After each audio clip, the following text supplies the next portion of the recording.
समस्त मिथिलावासी के प्रणाम करे छी। आइ हम एक महादेव के उदासी लखेलहुँ हैं। नीक लागत तो लाइक शेयर सब्सक्राइब जरूर करब। जय मिथिला जय मैथिली।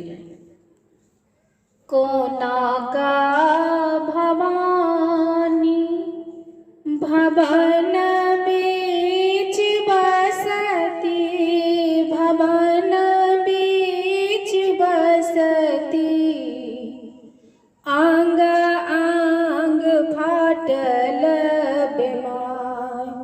कोना का भवानी भवन बीच बसती, भवन बीच बसती, आंग आंग फाटल बीमार।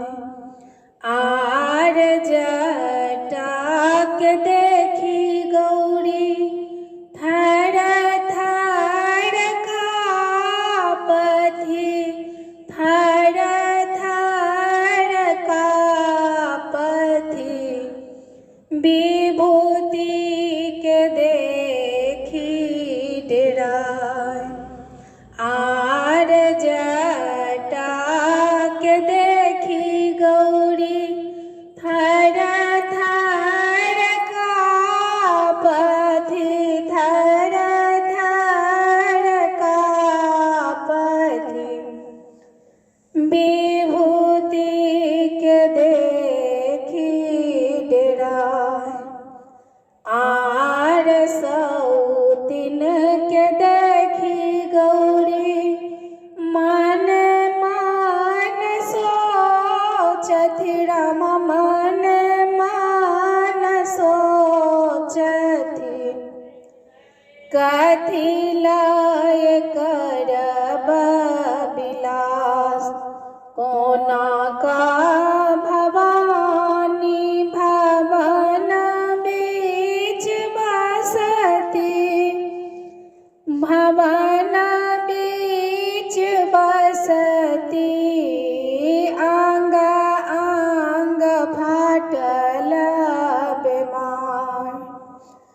आर कोना का भवानी भवन गृह बसती, भवन गृह बसती, आंग आंग फाटल बीमार।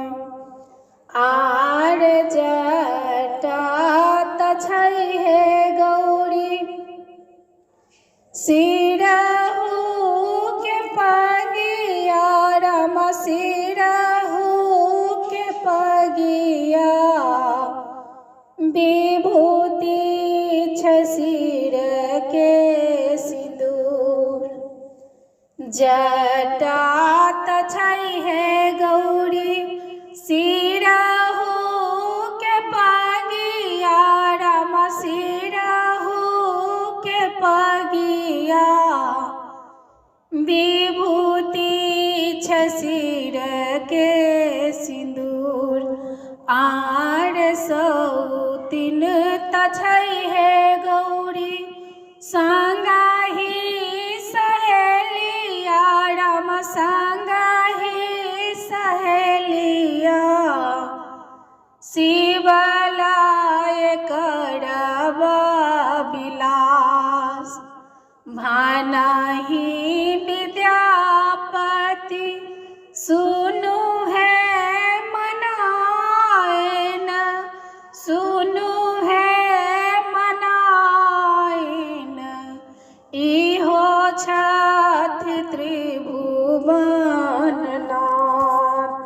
कोना का भवानी भवन गृह बसती, भवन गृह बसती, आंग